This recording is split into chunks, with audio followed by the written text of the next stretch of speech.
तुमकी ललकारी आरोग्य नगरी। आरोग्य पूरा शूट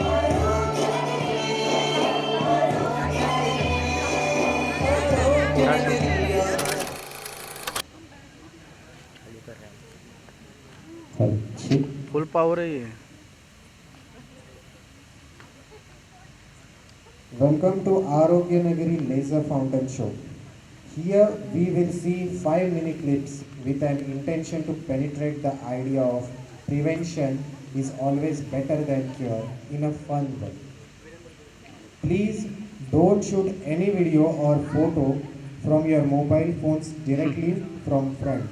It may cause जो मिरर लेंस है ना, मिरर लेंस पूरा वाट लगती है। आरोग्य नगरी आलिया है।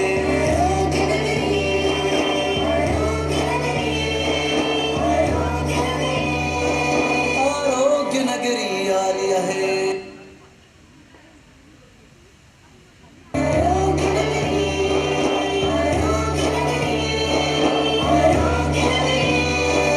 आरोग्य नगरी आलिया है।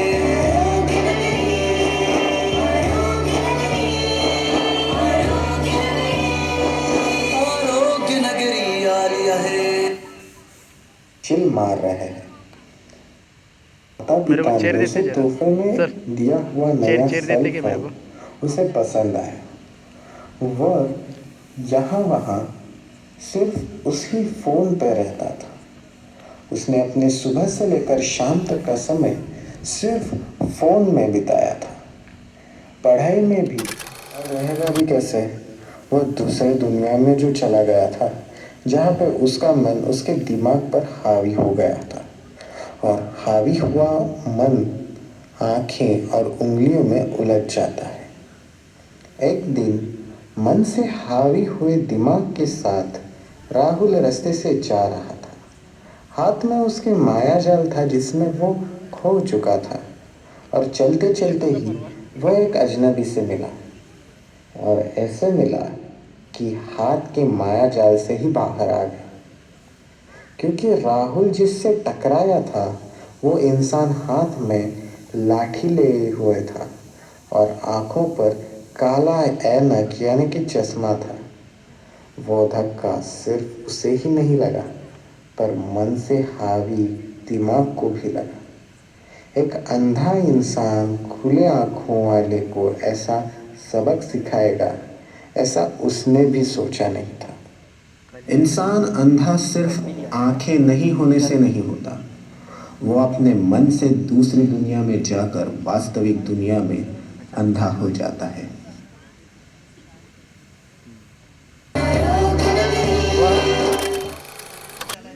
हाँ वो दूसरा किया था, वो पूरा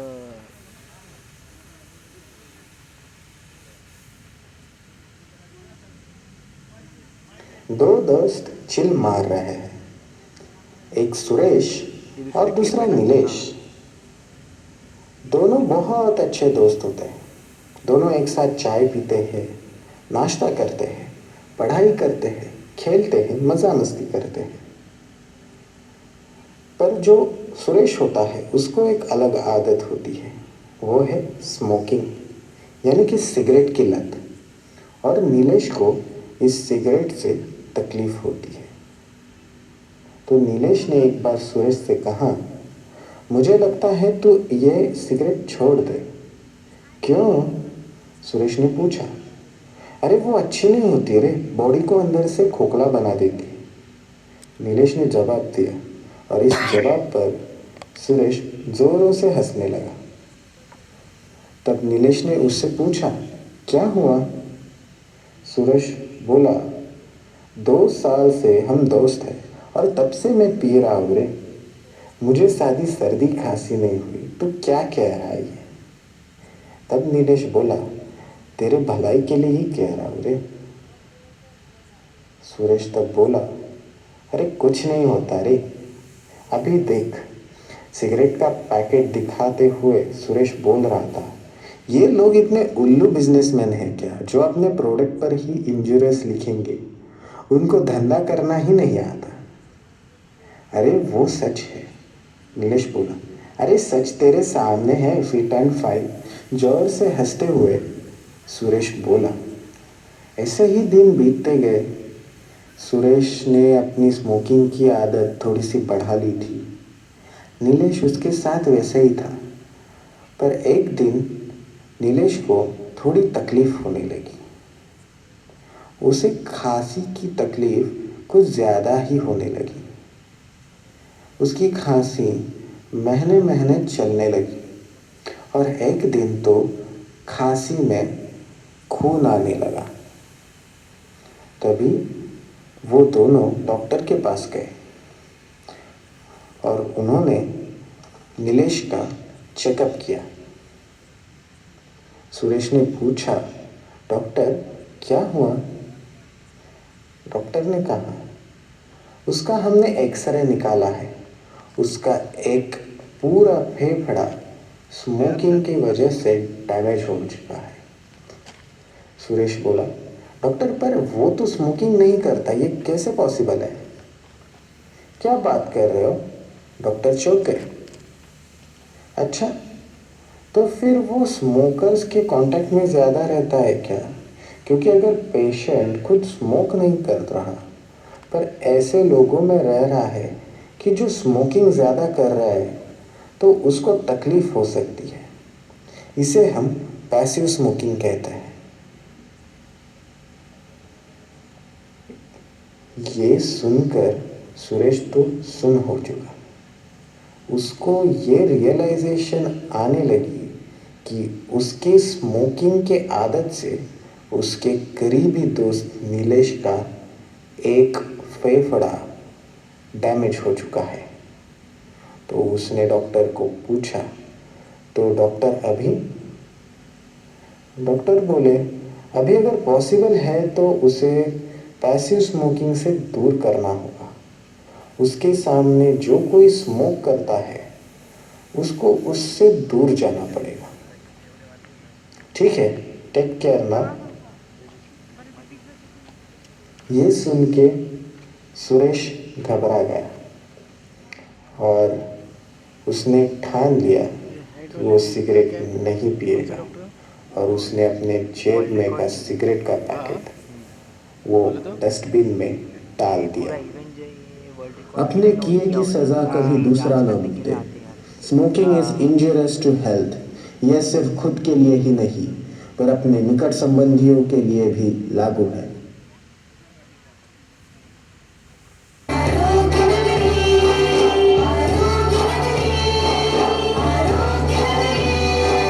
आरोग्य नगरी आ गया है।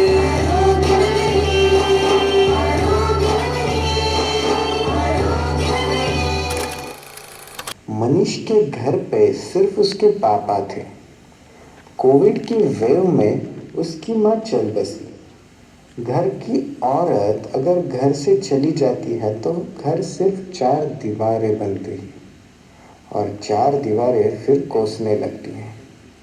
ये कोसता हुआ अकेलापन मनीष के पापा को स्ट्रेस देता था और ये स्ट्रेस, टेंशन, प्रेशर, चिंता इंसान को क्या करवाए बोल नहीं सकते। और इसी वजह से यह स्ट्रेस पापा को शराब में डुबा लिया। मनीष ये अपने खुले आंखों से देख रहा था पर कर क्या सकता था। संभालने वाली माँ भी नहीं थी। वो समझाने जाता पर शराब के नशे में धुंध पापा उसे संभलते नहीं। दिन बीतते गए, शराब बढ़ती गई।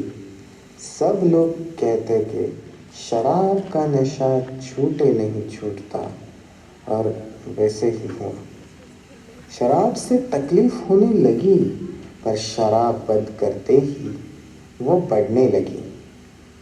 उन्होंने ये छोड़ी नहीं। गम में पड़ा आदमी क्या करे पर अपने बच्चों का ख्याल, अरे शायद वो भी शराब पीने से धुंधला होता है। और वो काला दिन आखिर में आ ही गया। अपने पापा को मनीष खो चुका था। उनका लीवर फेल हुआ था अब उसका ख्याल रखने का जिम्मा कौन लेगा? पर ऐसे बच्चे ने तब आशा नहीं छोड़ी।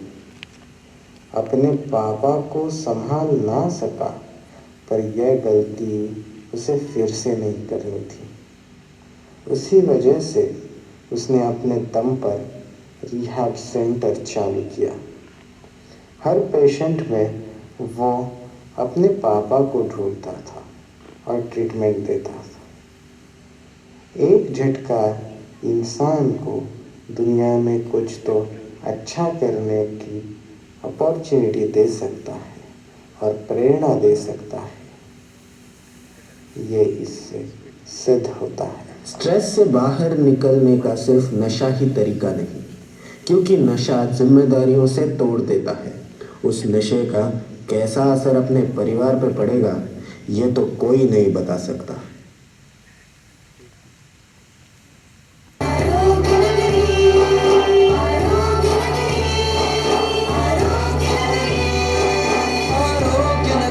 आली आहे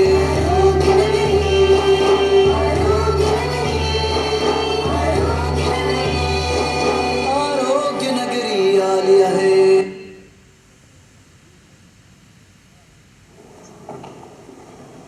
क्या कहते हो बाबूराव? कुछ नहीं बाबूराव, बस सब ठीक है। ये क्या चल रहा है अपने गांव में? अपने गांव का चुनाव है ना, तो एक सिर्फ की बातें, बिजली, पानी और हर घर शौचालय। हाँ, ये सब तो ठीक है, लेकिन हर घर शौचालय ये कुछ तो भी नया है। अरे भाई, नया हो या पुराना, ये किसी काम का नहीं है। क्यों भाऊ, आप ऐसा क्यों कह रहे हो? अरे भाई, इधर पीने को पानी नहीं है। अगर शौचालय बनाया तो उसके लिए पानी मिलना मुश्किल है। सिर्फ योजना लाने से कुछ नहीं होगा, उसका भविष्य भी अपने को देखना पड़ेगा। और पानी के बिना तो इसका भविष्य कुछ भी नहीं। क्या सही बात कही थी बाबूराव तुमने? क्या भाऊ, मैंने क्या कहा था? अरे तुम्ही तो कहा था ये हर घर शौचालय फेल है। अरे भाऊ आराम से, वो सरपंच है, उसका आदमी सुन लेगा तो मार पड़ेगी हमें। अरे भाई, कोई नहीं मारेगा, वो सरपंच भी काम पे लगा है। क्यों भाऊ, गांव में फिर से चुनाव है क्या? नहीं भाई, पिछले हफ्ते आई महामारी में सरपंच के पोते को जकड़ लिया था। क्या भाऊ, क्या कह रहे हो आप? हाँ भाई, इसीलिए तो उसकी आंखें खुल चुकी है। अरे भाऊ, वह भी तो इंसान है, इसलिए तो उन्होंने गांव में फ्री ट्रीटमेंट और पानी का बंदोबस्त किया है। हाँ ना भाई, ये पानी भी कितनी कमाल की चीज थी। जब नहीं था तब शौचालय का ढंग से उपयोग नहीं कर सकते थे, इसीलिए लोग खुले में बैठते थे, इसीलिए तो वो महामारी फैली। अब गांव में पानी आया है तो शौचालय का ढंग से उपयोग होगा। और हाँ, गांव में महामारी भी नहीं फैलेंगी। हाँ भाई, ये आपने सही बात कही है। आरोग्य नगरी आली आहे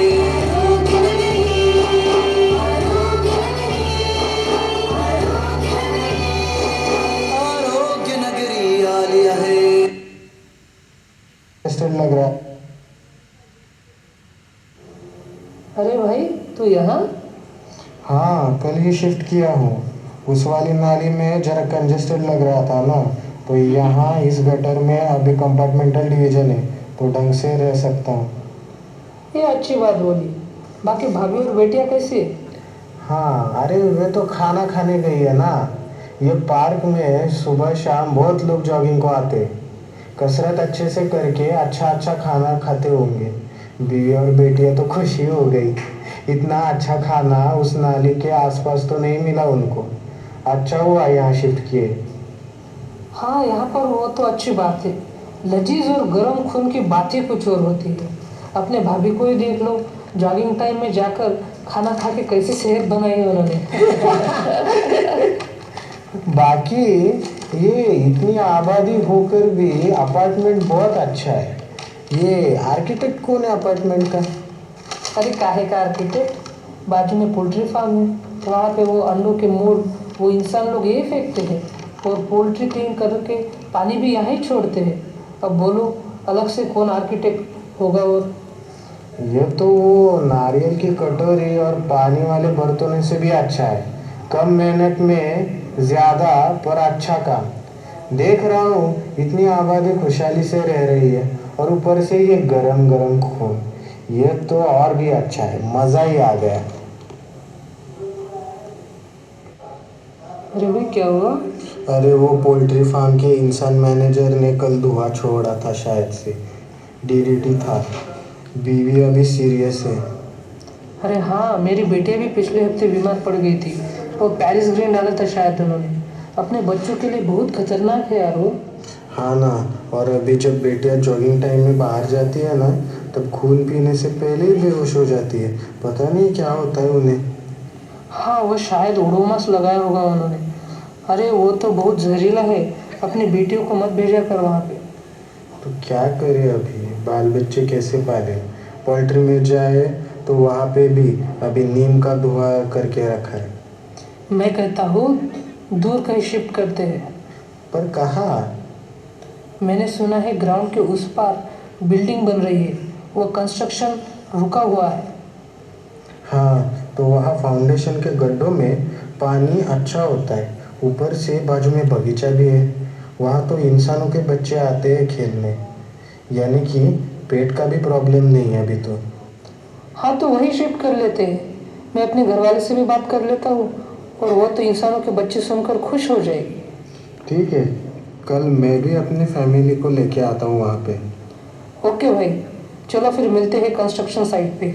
जी ज़रूर ज़रूर।